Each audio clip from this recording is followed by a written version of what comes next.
Have you ever felt like you're reliving in a completely different country from someone just a few states away? Or maybe even someone in the next town over? You're not alone. America today feels more divided than ever, a nation of contrasts that go far beyond simple political disagreements. It's way more than just red states and blue states now. You know, it's a complex tapestry of economic struggles, cultural shifts, and geographic sorting that is pulling the country apart at the seams. Let's take a journey through this divided landscape and try to understand what's really going on. First, let's talk about the most visible divide, the one between our cities and our rural areas. Walk through a bustling metropolis like New York or San Francisco, and you'll find a world that often celebrates diversity, progressive values, and a fast-paced, globally connected lifestyle. Life is structured around public transport, shared spaces, and a constant influx of new ideas and people. Now, drive a few hours out into the countryside. Life slows down. The values here often center on tradition, community self-reliance, and a deep connection to the land and local heritage. It's not that one is better than the other, but their day-to-day realities, priorities, and worldviews are fundamentally different. This creates a cultural chasm where both sides struggle to understand, let alone respect, the other's way of life. On top of this cultural gap, there's also a huge economic divide. You know, for decades, we've seen the hollowing out of the American middle class. The decline of manufacturing jobs hit small towns and rural communities the hardest, leaving behind economic despair and a sense of being left behind. Meanwhile, metropolitan areas became hubs for tech, finance, and other high-paying industries, creating pockets of immense wealth. This isn't just about some people having more money than others. It's about opportunity. If the only path to a good-paying job means leaving your hometown, your family, and your entire way of life, it breeds resentment. It creates two distinct Americas, one that feels like the future is full of promise, and another that feels like its best days are in the past. This economic anxiety becomes a fertile ground for division, as people look for someone or something to blame for their struggles. Interestingly, some recent analysis suggests that our cultural identities have become even more powerful than our economic status in defining who we are. In the past, you might have defined yourself by your job, a factory worker, a farmer, a small business owner. Today, it's more about what you believe, what you watch, how you worship, and who you see as your tribe. These cultural markers have become the new class dividers. This shift is powerful because cultural beliefs are deeply personal and emotional. It's one thing to disagree about tax policy.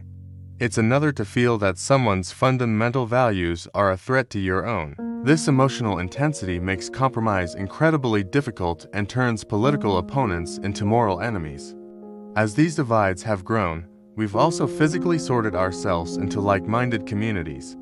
It's a natural human tendency to want to live around people who share our values, but modern technology and mobility have put this trend on steroids. People are increasingly moving to places where the local culture and politics align with their own. Liberals flock to cities and progressive enclaves, while conservatives consolidate in suburban and rural areas. This geographic segregation creates echo chambers. When you're only interacting with people who agree with you, your own beliefs become more extreme, and your understanding of the other side turns into a caricature.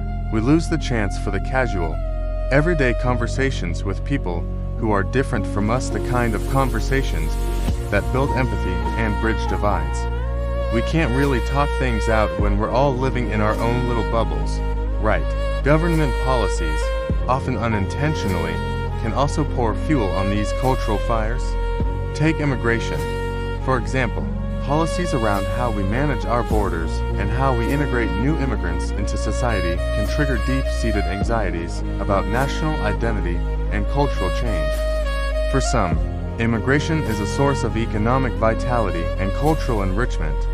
For others, it feels like a threat to their traditions and economic security. Depending on where you live and what your personal circumstances are, the same government policy can be seen as either a brilliant solution or a devastating problem, further deepening the friction between different groups. Another powerful force is the phenomenon known as brain drain.